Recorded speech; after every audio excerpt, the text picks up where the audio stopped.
Alors, bonjour Église Vie aujourd'hui et bonjour à vous qui nous écoutez par le biais de l'Internet.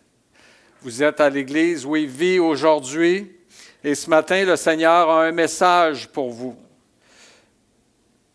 C'est un acte de foi venir prêcher la parole de Dieu, puis d'être capable de dire et d'oser dire que le Seigneur a un message pour vous. Parce que qui suis-je, moi? Je suis juste un homme. Et qui est Dieu? Il est au-dessus de toutes choses. Alors, il faut avoir la foi parce qu'en fait, un message... Et en fait, l'Église, c'est l'œuvre de Dieu, vous le savez. Et les ouvriers également que Dieu suscite parmi son peuple, c'est aussi l'œuvre de Dieu. Et donc, lorsqu'on vient réaliser notre ministère, c'est Dieu qui nous assiste, qui nous aide, qui nous équipe, qui nous inspire également. Alors, c'est la raison pour laquelle il faut avoir la foi de dire « J'ai un message de la part du Seigneur pour vous ». En tout cas, pour moi, c'est un message qui me va très bien, puis je suis convaincu qu'également, c'est un message que vous allez apprécier. D'autant plus dans les temps où nous sommes. Vous voyez le titre du message « À contre-courant ». L'été dernier, moi, Nathalie et Paul, on a fait une excursion en famille sur la rivière Missisquoi. Nous avons, je vais essayer de bien parler, nous avons loué des kayaks et nous avons descendu la rivière sur une distance d'environ 12 kilomètres. C'était le fun, il faisait beau, c'était chaud, mais on descendait la rivière. Alors, on pouvait même ne pas ramer, ça descendait tout seul. Et là, on a rencontré d'autres kayakistes qui venaient dans le sens contraire. Eux, ils ramaient contre le courant. Puis quand on a passé à côté d'eux autres, ils avaient de l'air fatigués. Je les trouvais bien courageux d'aller dans l'autre sens. C'est tellement plus agréable de se laisser porter par le courant. Et je veux vous dire ce matin que c'est exactement ça, la vie chrétienne. Être sur une rivière, à bord d'une chaloupe ou d'un kayak et ramer à contre-courant. Le but de ce message ce matin est que chacun de vous puisse accomplir ce passage des Écritures. On va le lire ensemble. Nous désirons que chacun de vous montre le même zèle pour conserver jusqu'à la fin une pleine assurance, en sorte que vous ne vous relâchiez point et que vous imitiez ceux qui, par la foi et la persévérance, héritent des promesses. Vous voyez que le texte, quand même, est assez clair, n'est-ce pas? Quand je vous dis, c'est le but du message ce matin pour vous, c'est deux choses. C'est que vous restiez zélés pour le Seigneur et que vous gardiez une pleine espérance afin de ne pas vous relâcher dans votre vie chrétienne. Je ne sais pas si vous lisez les proverbes de temps en temps, si vous avez déjà lu les proverbes, sûrement. Moi, à plusieurs reprises, je dirais que je serais mûr pour les lire de nouveau. Ça fait quand même quelque temps que je n'ai pas passé au travers ce livre, bien que je lis la Bible de façon continue, d'un couvert à l'autre, continuellement. Et il y a des proverbes, vous savez, qui nous accrochent plus que d'autres. Il y a des proverbes, il y a des listes de proverbes, quand tu lis ça un après l'autre, à un moment donné, tu deviens comme étourdi. C'est trop. Mais là, tout à coup, tu tombes sur un proverbe, puis là, ouf, celui-là, il est clair, il est précis. Et un de ceux-là est celui-ci. Celui qui se relâche dans son travail est frère de celui qui détruit. Là, ce matin, je vous parle de ne pas vous relâcher et de continuer à ramer à contre-courant. J'ai vu des chrétiens abandonner la foi après s'être engagés à suivre Jésus, et plus longtemps ils avaient été dans l'Église, plus cela a eu un impact dévastateur sur ceux avec qui ils fraternisaient. Et c'est pourquoi le proverbe mentionne que celui qui se relâche dans son travail, il est frère de celui qui détruit. Il y a des conséquences lorsqu'on décide de se relâcher et d'arrêter d'avancer dans le Seigneur. À partir de ce que je viens de vous dire, laissez-moi et permettez-moi de vous faire une parabole qui illustre à quoi ressemble le royaume de Dieu. Le royaume de Dieu ressemble à un individu dans une barque qui rame sur une rivière. Si vous venez d'Europe, il faut dire plus le mot fleuve, parce qu'une rivière en Europe, ce n'est pas très large. On parle plutôt de fleuve. Pour nous, une rivière, c'est large. Un fleuve, c'est extra large. Mais peu importe, donc, le royaume de Dieu ressemble à un individu dans une barque qui rame sur une rivière ou un fleuve à contre-courant pour rejoindre une destination idyllique, lointaine. Vous savez ce que veut dire idyllique? Ça veut dire une destination de rêve. Edith, elle s'en va dans une destination de rêve. On imagine. Nous aussi, on s'en va vers une destination idyllique. Lorsqu'il cesse de ramer, l'individu n'avance plus. Non seulement il n'avance plus, il recule. Autour de lui, d'autres embarcations se laissent dériver et elles sont remplies de gens qui font la fête et qui s'amusent pendant que lui rame de toutes ses forces et épuisé, il se demande si vraiment tous ses efforts en valent la peine. Des doutes l'assaillent et il se demande s'il ne devrait pas, lui aussi, se laisser porter par le courant et faire la fête comme les autres. Après tout, la rivière, elle va dans cette direction-là. Pourquoi ne pas la suivre? C'est une parabole, c'est une histoire, c'est notre histoire, c'est l'histoire de la vie chrétienne. La barque dans laquelle nous sommes, c'est la grâce de Dieu en Jésus-Christ.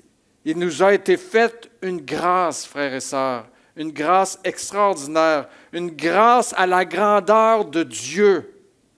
Vous pouvez imaginer peut-être un petit peu, ou on ne peut pas imaginer jusqu'à quel point c'est grand ce qui nous attend et ce qui nous a été donné en Jésus-Christ. La rivière, c'est le courant de ce monde. En fait, c'est ce monde et le courant qui emporte tous les gens de la terre. Les embarcations à la dérive, ce sont les gens du monde qui ne connaissent pas Dieu et qui marchent selon ce monde. Ils mènent joyeuse et brillante vie pour beaucoup, jusqu'à ce que le malheur les frappe. Et notre destination, la destination où on a choisi d'aller en ramant à contre-courant, c'est la vie éternelle, c'est la nouvelle Jérusalem, c'est Dieu lui-même.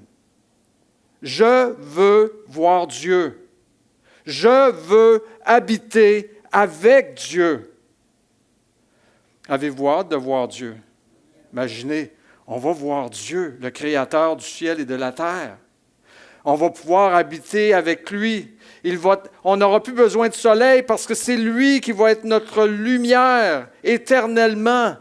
Pouvez-vous imaginer ça?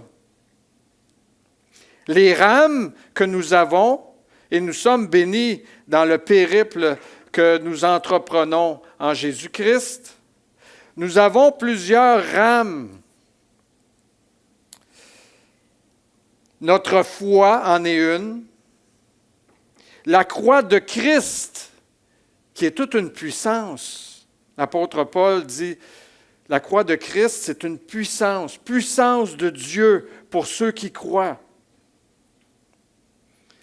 Et puissance contre le péché, contre nos faiblesses, puissance contre la mort. Moi, ça m'édifie tellement de penser que c'est au moment où Dieu a été le plus faible sur la croix, qu'il a été le plus fort. Pouvez-vous réaliser jusqu'à quel point Dieu est grand?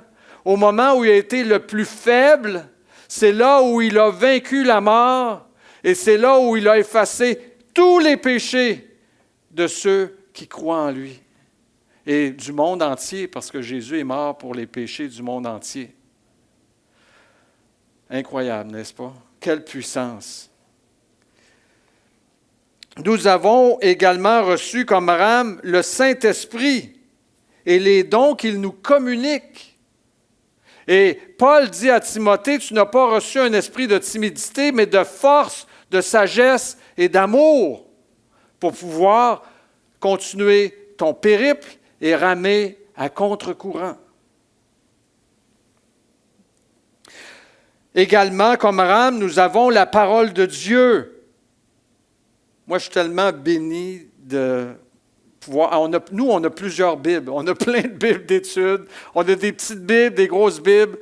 On lit la Bible régulièrement. Moi, je la lis à tous les jours. Puis, à chaque fois, là, je suis dans Corinthiens, puis je me dis, « Wow, j'ai-tu bien fait, c'est de me forcer à matin. » Parce que des fois, il faut se forcer pour lire la Bible. Puis de rentrer dans ce chapitre-là de Corinthiens, il me semble que c'était approprié pour moi. 1 Corinthiens 7, entre autres, vous savez, pour les maris et les femmes, pour le mariage, pour les relations entre hommes et femmes. Je l'ai bien aimé cette semaine, vraiment, là. Ça m'a aidé énormément à comprendre des choses et à être patient également. Et donc, la parole de Dieu est une rame puissante aussi. La Bible dit, l'apôtre Paul dit, par la patience et la consolation que procurent les saintes Écritures. Également, comme rame, nous avons Jésus-Christ lui-même. Jésus est notre médiateur. Jésus est notre souverain sacrificateur. Il accomplit en ce moment même un ministère pour nous, ici-bas, afin qu'on puisse continuer à ramer à contre-courant, puis qu'on soit capable de se rendre à notre destination. Il est un avocat, et non seulement ça, il est un ami. Il dit, je vous appelle ami. Donc, allons voir notre ami journellement pour lui dire, Seigneur, je veux rester à tes pieds, dans ta main, j'ai besoin de toi pour continuer mon périple, mon voyage. Et je voudrais également vous dire qu'on a comme rame le trône de grâce de Dieu. L'accès au trône, pas de colère, mais l'accès au trône de grâce. Et ça, c'est le lieu de nos prières, c'est le lieu de nos supplications, c'est le lieu de nos actions de grâce, c'est le lieu de notre communion avec notre Dieu. Et on trouve en Dieu toutes les forces nécessaires. Il veille lui-même, il prend lui-même soin de nous pour qu'on soit capable de continuer à ramer à contre-courant. Je vais vous dire, par rapport à cette parabole-là que je viens de vous faire, elle n'est pas dans la Bible, mais elle a sa valeur malgré tout, parce qu'elle dit la vérité. Rien n'est jamais acquis dans la vie chrétienne. Souvenez-vous de cela. On ne peut pas dire, OK, moi, ça fait 20 ans que je sers le Seigneur avec zèle. Maintenant, j'en ai assez fait. Je peux m'arrêter et j'en ai assez accumulé dans le ciel. Ça ne marche pas de même. Dans la foi, sur le chemin que Jésus nous a tracé, il ne faut pas s'arrêter et dire maintenant, je peux m'asseoir sur mes lauriers, je peux rester chez nous. L'Église, j'en ai assez fait pour vous. Seigneur, j'en ai assez fait pour toi. J'ai assez été persécuté dans ce monde pour avoir annoncé Jésus autour de moi. Maintenant, j'arrête, c'est fini, j'en ai assez fait.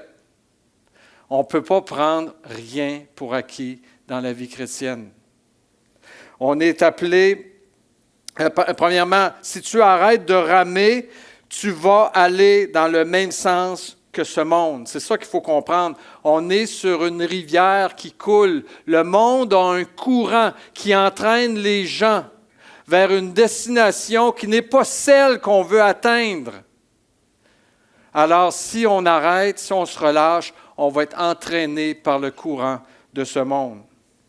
Et on est appelé comme disciples à ne pas se conformer au siècle présent, c'est-à-dire à ne pas aller dans le courant de ce monde, mais à être transformé. On est appelé à être transformé, être rendu semblable à Christ et marcher comme Christ a marché. Tel il a été, Jean dit, tel nous sommes. C'est comme ça qu'on reconnaît les enfants de Dieu, le peuple de Dieu. Alors, le christianisme, vous savez, je dirais, on dit, le christianisme, ce n'est pas une religion, c'est une relation. Plusieurs disent ça. Moi, je vous dirais, dites aussi ceci, le christianisme, ce n'est pas une religion, c'est une transformation. Dieu nous transforme en de nouvelles créatures. Et la parole de Dieu dit ceci, on va lire ensemble dans Jean, dans le premier épître de Jean. Jean dit, c'est Jean qui dit, « N'aimez pas le monde, ni ce qui est dans le monde. » Et lisez bien avec moi, soyez attentifs dans la lecture. « Si quelqu'un aime le monde, l'amour du Père n'est pas en lui. » En effet, tout ce qui est dans le monde, la convoitise, et là, Jean donne les explications, la convoitise qui est dans l'homme, la convoitise des yeux et l'orgueil dû aux richesses vient non du Père, mais du monde. Or, le monde passe, sa convoitise aussi, mais celui qui fait la volonté de Dieu demeure éternellement. Bien, ça donne bien, c'est là que je veux aller, moi, dans l'éternité. Je veux vivre éternellement avec Dieu. Et la Bible, la parole de Dieu m'enseigne de ne pas marcher selon le courant de ce monde, mais d'obéir à Dieu, d'accomplir la volonté de Dieu. Je ne veux pas tomber dans le dogmatisme par rapport à ce passage des Écritures. N'aimez pas le monde. Il y en a qui peuvent s'en servir à mauvais escient et faire des enseignements qui peuvent parfois être pernicieux. Comme Paul dit, ne prends pas, ne touche pas, ne goûte pas. Ce sont des enseignements qui sont pernicieux. Je ne veux pas donc tomber dans le dogmatisme et diaboliser tout ce qui est dans ce monde. On sait que Jésus a prié le Père de ne pas nous enlever du monde, mais de nous préserver du mal.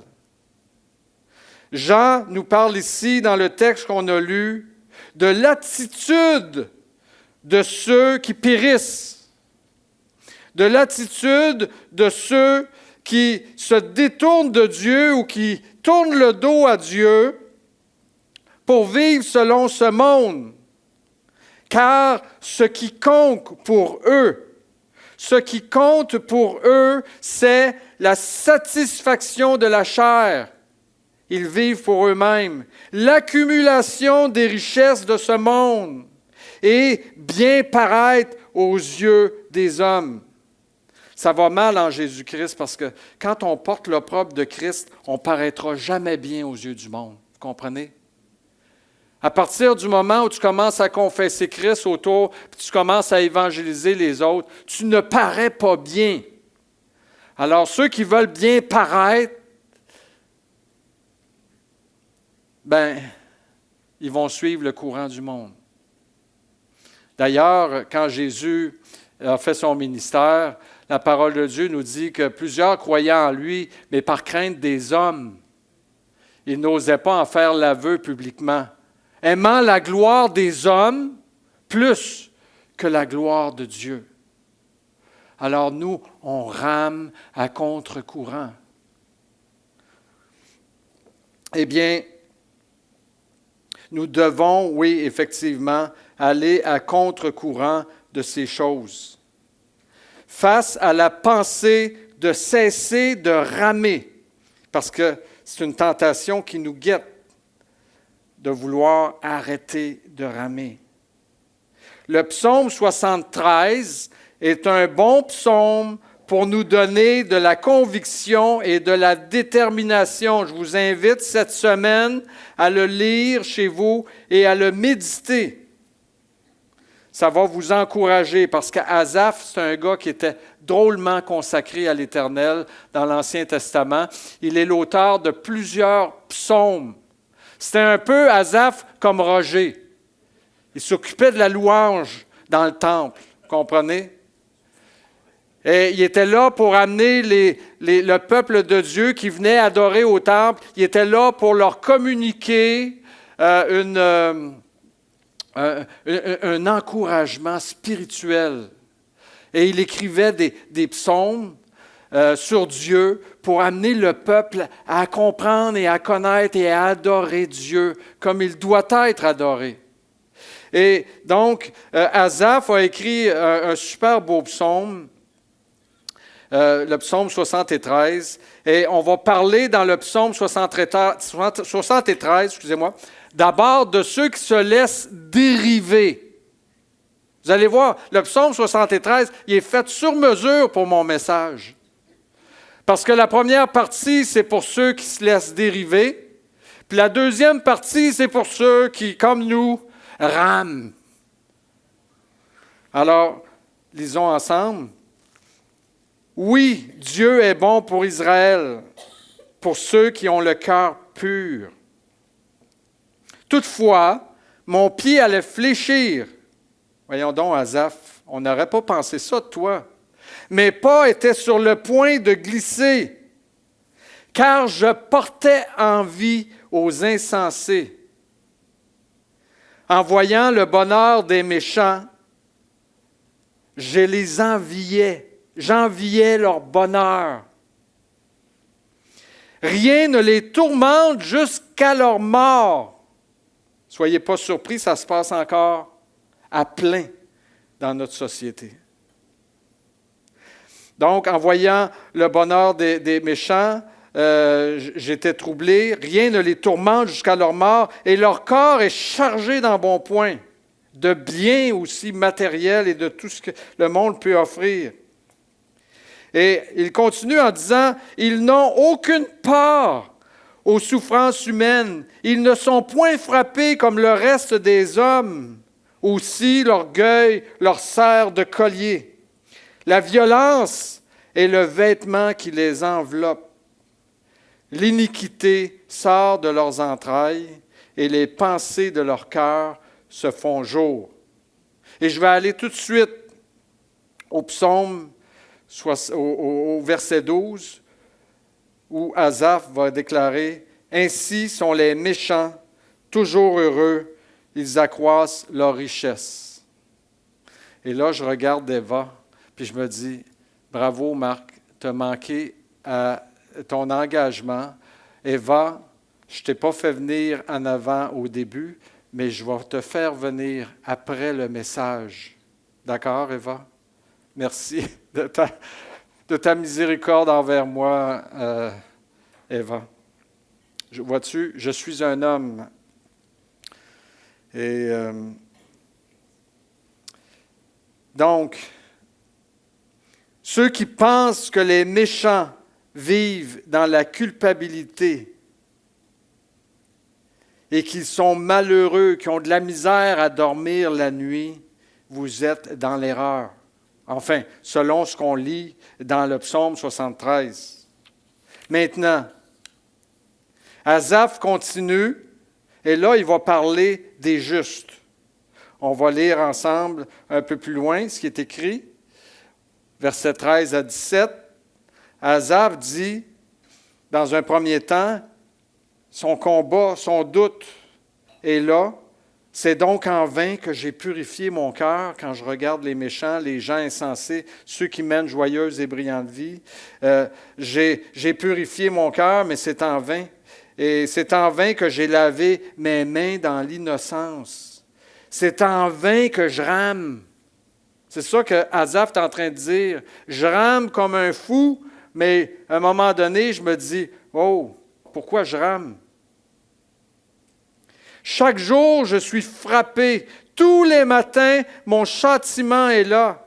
Si je disais, je veux parler comme eux, voici, je trahirais la race de tes enfants.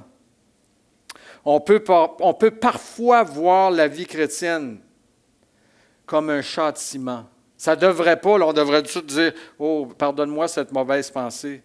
Mais tu sais, c'est parce que la vie chrétienne entraîne sur nous des persécutions, des rejets, des souffrances, des peines, des malheurs, des larmes, des tristesses.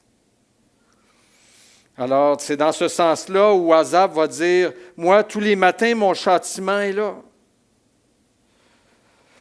Et il dit ceci, « Cependant, quand j'ai réfléchi là-dessus pour m'éclairer, la difficulté fut grande à mes yeux de comprendre puis de trouver ma place dans tout ça.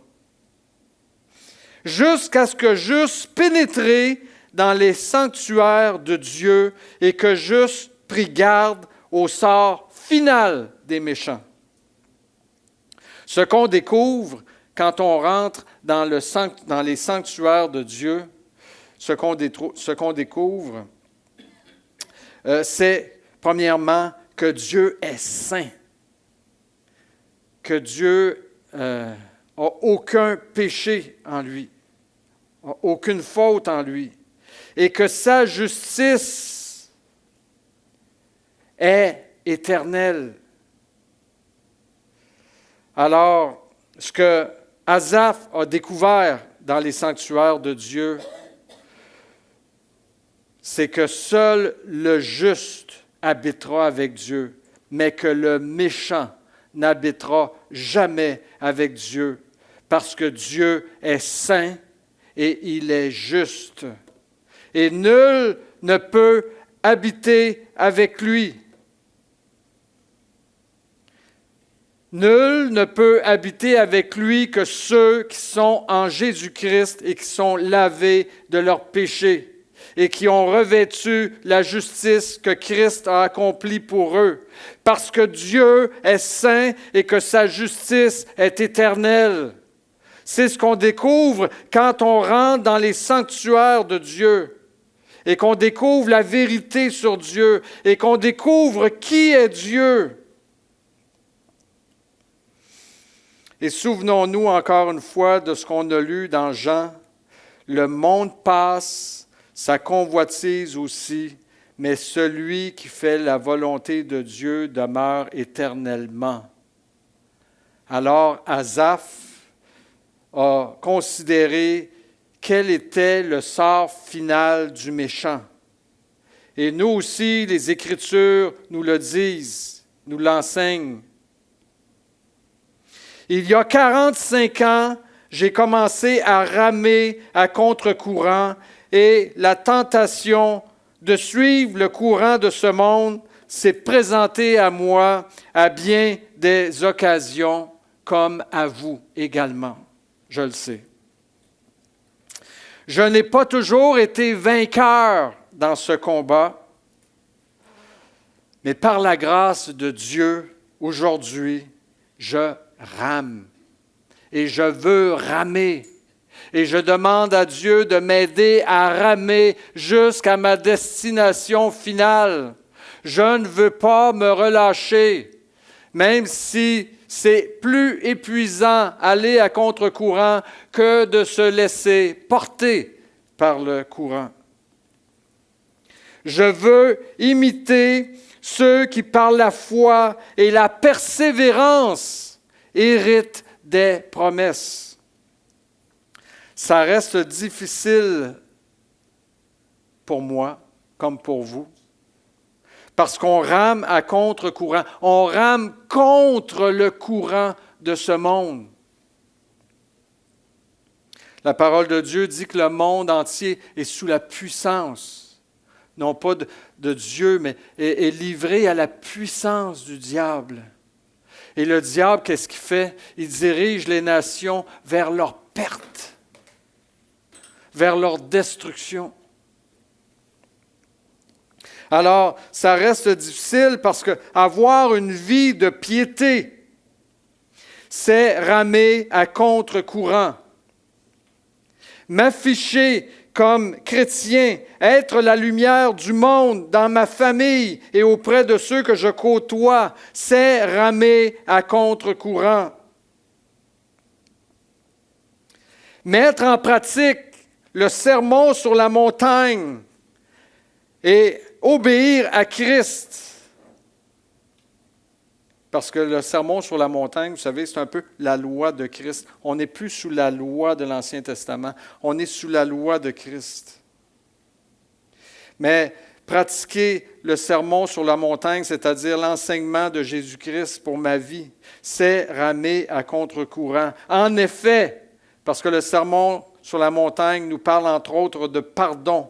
Pardonner à ceux qui m'offensent. Et ne pas rendre œil pour œil, c'est ramer à contre-courant. Le sermon sur la montagne nous parle aussi de ne pas haïr ceux qui nous font du mal. Ne pas injurier, me venger ou haïr ceux qui me font du mal. C'est ramer à contre-courant. Faire du bien à l'égard de ceux qui me persécutent. Prier pour eux, rendre le bien pour le mal, être débonnaire, c'est ramer à contre-courant. Et ce n'est pas facile. Parfois, tu as le goût d'en piquer une colère. Parfois, tu as le goût d'en injurier un, pas à peu près, pour qu'il puisse comprendre le tort qu'il fait. Vous comprenez?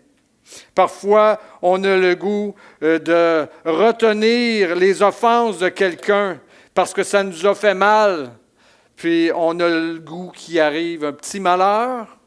Hein? On est tenté de dire, « Seigneur, rends-lui justice. Fais-moi justice et mets ta main sur lui. » Vous savez que Jésus a dit à Jean et à Jacques, parce qu'ils ont été refusés dans une ville de Samarie, et là, ils ont dit, « Veux-tu qu'on prie, Seigneur? On va faire descendre le feu du ciel sur ces impies, hein, c'est sur ces incirconcis. » Et Jésus était vraiment troublé d'entendre ce discours. Il les a chicanés. Vous ne savez pas de quel esprit vous êtes animés. Faites attention. Quand on ne pardonne pas, quand on ne prie pas pour quelqu'un qui nous fait du mal, quand on n'est pas capable de rendre le bien à celui qui nous persécute, on n'est pas animé de l'Esprit de Dieu. Alors, ne pas assouvir mes désirs charnels, mes besoins personnels. Et les hommes, entre autres, vous comprenez un peu ce que je veux dire, puis même des femmes. Aujourd'hui, on vit dans une société très sexualisée. Et on a à combattre contre ça, on a à combattre contre nos pulsions humaines. Et donc, ne pas assouvir et se laisser aller à tous nos désirs charnels, c'est ramer à contre-courant. Parce que le monde, eux autres, ils se foutent de ça. Eux autres, ils font ce qu'ils veulent, quand ils le veulent. Et d'ailleurs, il est enseigné ici dans Galates, juste pour nous dire combien, encore une fois, on rame à contre-courant comme chrétien, car la chair a des désirs contraires à ceux de l'esprit. Et l'esprit en a de contraires à ceux de la chair. Ils sont opposés entre eux afin que vous ne fassiez point ce que vous voudriez. Alors, ramer à contre-courant, c'est pas anormal. Être tanné de faire le contraire de ce que les gens font, c'est pas anormal. Ne pas mener une vie joyeuse et brillante et devenir esclaves les uns des autres, parce que Jésus dit, le plus grand parmi vous sera esclave et serviteur des autres. Ce n'est pas anormal. C'est la volonté de Dieu à notre égard qui mène à la vie éternelle, qui mène à la nouvelle Jérusalem et qui mène dans la présence de Dieu. Paul a parlé de sa vie à contre-courant, lui aussi à sa façon, comme il l'a décrit à Timothée, en disant « J'ai combattu le bon combat, j'ai achevé la course, j'ai gardé la foi. » Garder la foi, c'est mener un combat. Marcher dans la foi et marcher selon le Seigneur, c'est mener un combat, c'est ramer à contre-courant. Mais Paul dit ceci, « Désormais, la couronne de justice m'est réservée. Le Seigneur, le juste juge, me la donnera dans ce jour-là, et non seulement à moi, mais encore à tous ceux qui auront aimé son avènement. » Nous imitons ceux qui, par la foi et la persévérance, héritent des promesses. Nous ramons à contre-courant pour pouvoir obtenir cette couronne de justice.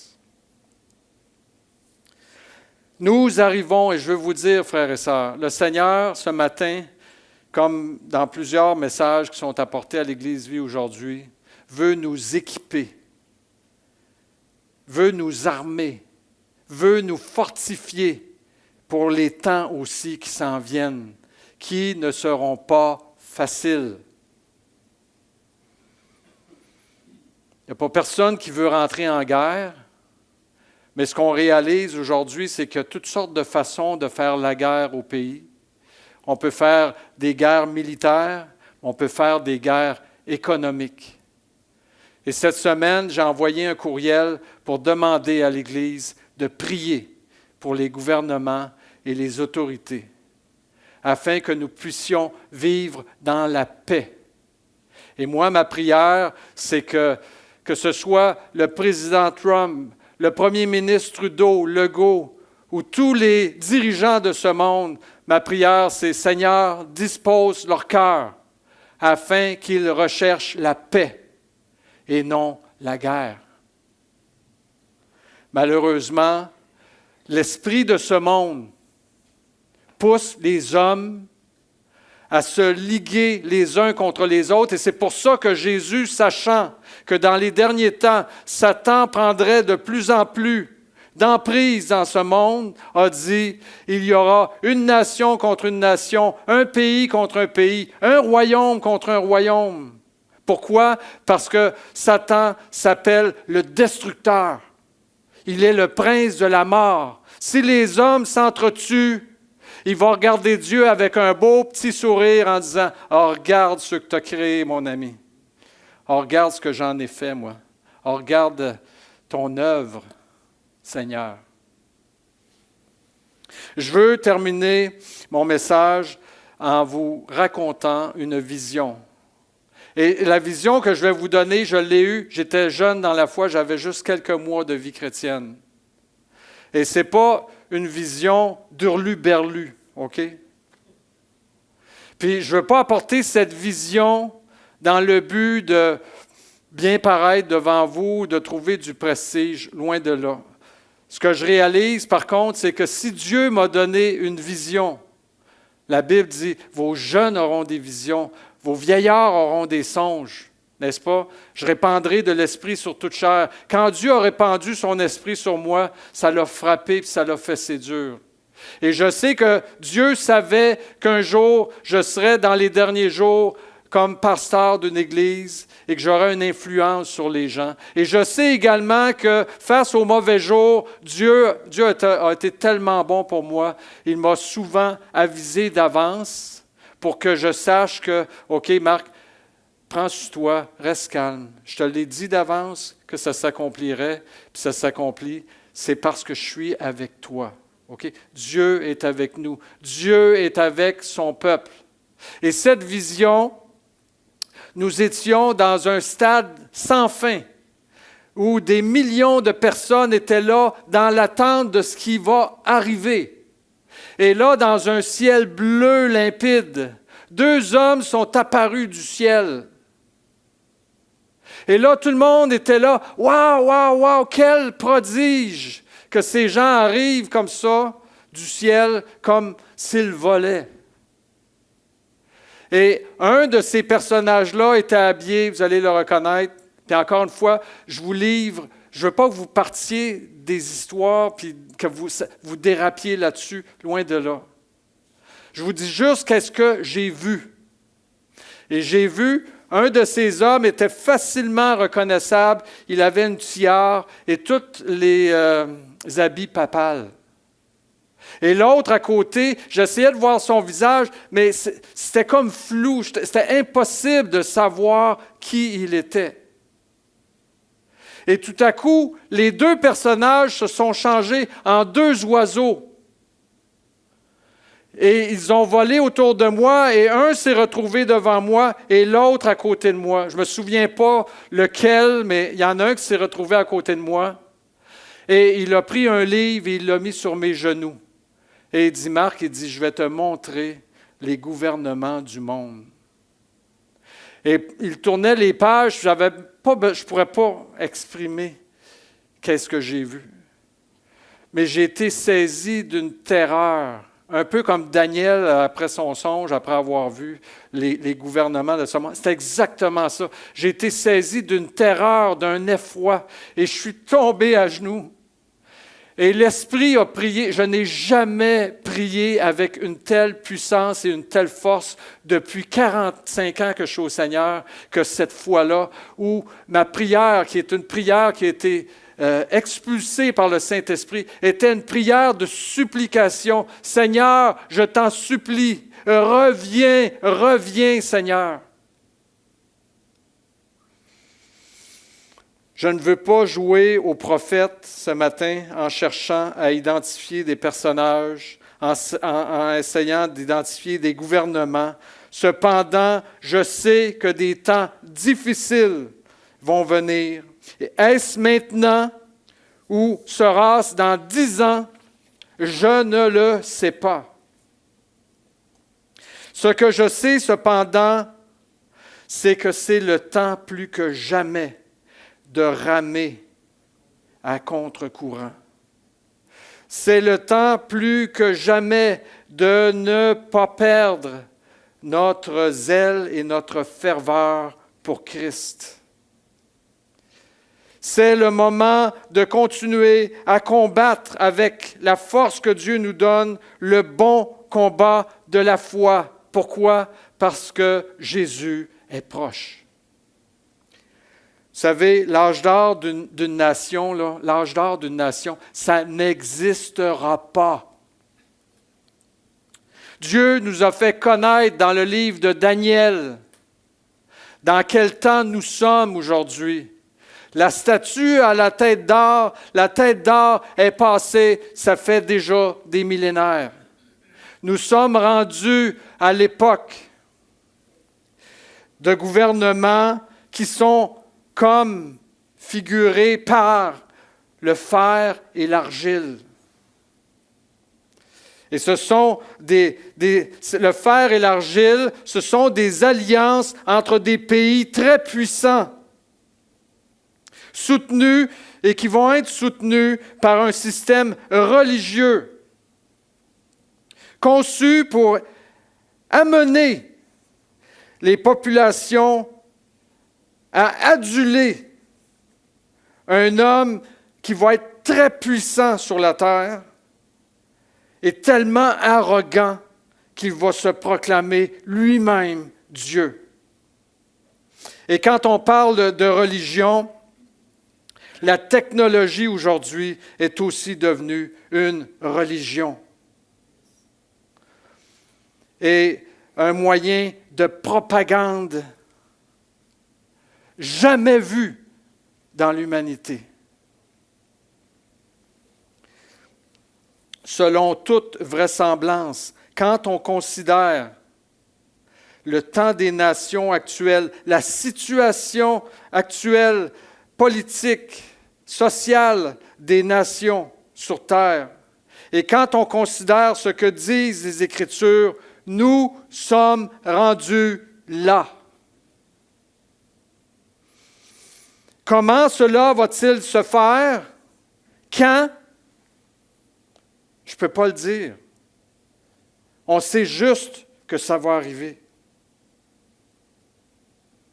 Il nous est impossible d'en connaître les détails, de pouvoir dire « OK, c'est lui, c'est ça, c'est comme ça ».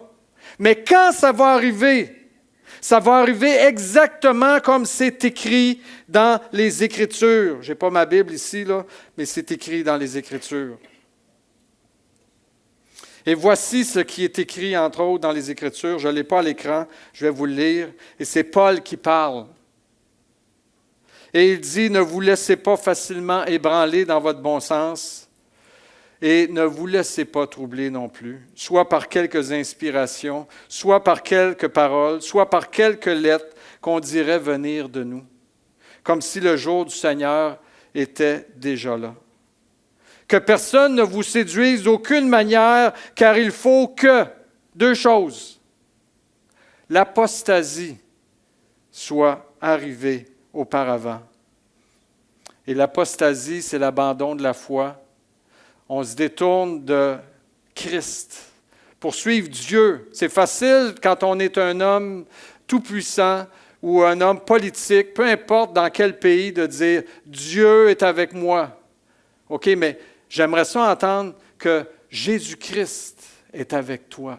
J'aimerais ça que tu me dises « C'est Jésus-Christ qui est mon chef et c'est à lui qu'appartient la puissance, c'est à lui qu'appartient le gouvernement, c'est à lui qu'appartient toute chose et je vais me plier à la loi de Christ et je vais marcher dans sa parole. » Où sont ces dirigeants qui se proclament ainsi disciples de Christ?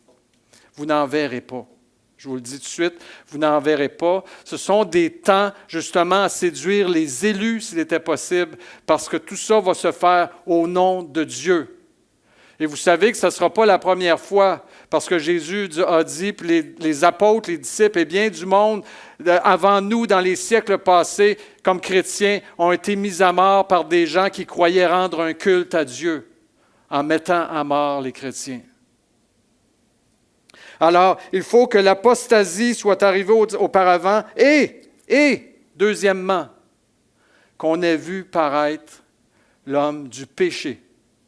Celui, le fils de la perdition, l'adversaire qui va s'élever au-dessus de tout ce qu'on appelle Dieu ou de ce qu'on adore jusqu'à s'asseoir dans le temple de Dieu, se proclamant lui-même Dieu.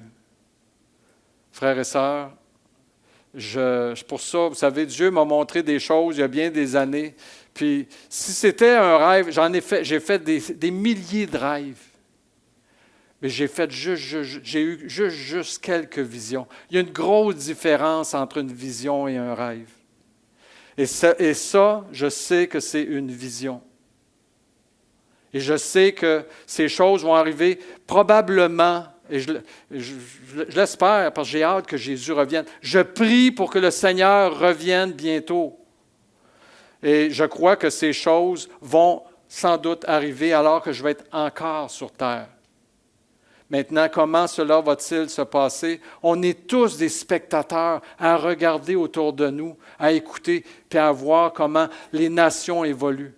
Mais croyez-moi, on s'en va vers ça. C'est pourquoi je vais vous dire 3 choses encore en terminant. Frères et sœurs, ramez ramer, ramer. Attire-nous à toi ce matin, un par un.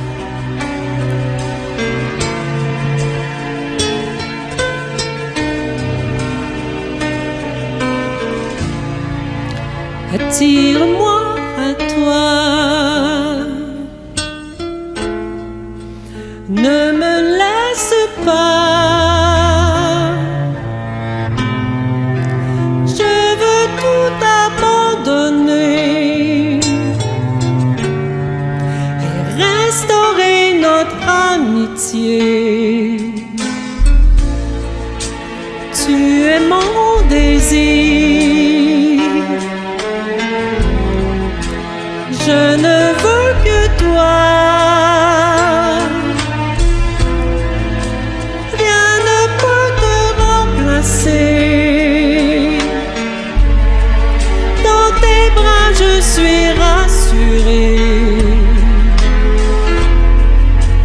Montre-moi la voie qui me ramène à toi.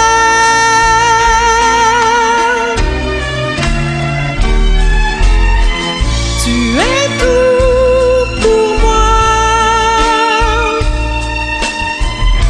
sans toi je ne peux vivre. Tu es tout pour moi, garde-moi près de toi.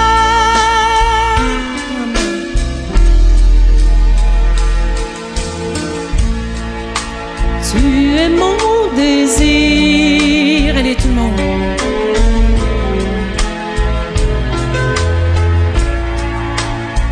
Rien ne peut te remplacer.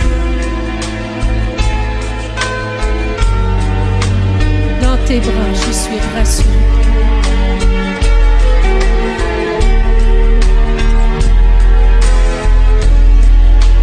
Montre-moi la voie qui me ramène à toi.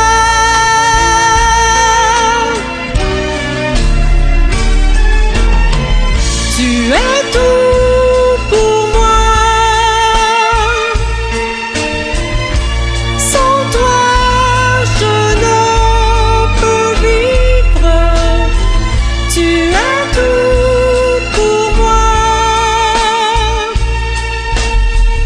garde-moi près de toi.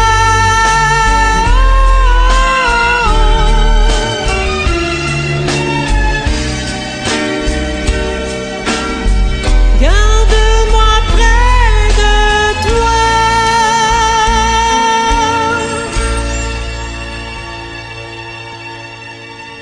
Garde-moi près de toi. Vers qui d'autre, Seigneur, pourrions aller?